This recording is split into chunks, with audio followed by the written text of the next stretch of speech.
உறவுகள் அனைவருக்கும் வணக்கம்.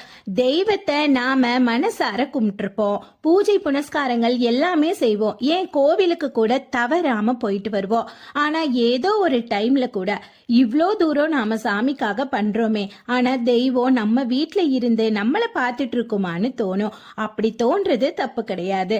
யாருக்கு தாங்க கடவுளை பார்க்க ஆசை இருக்காது.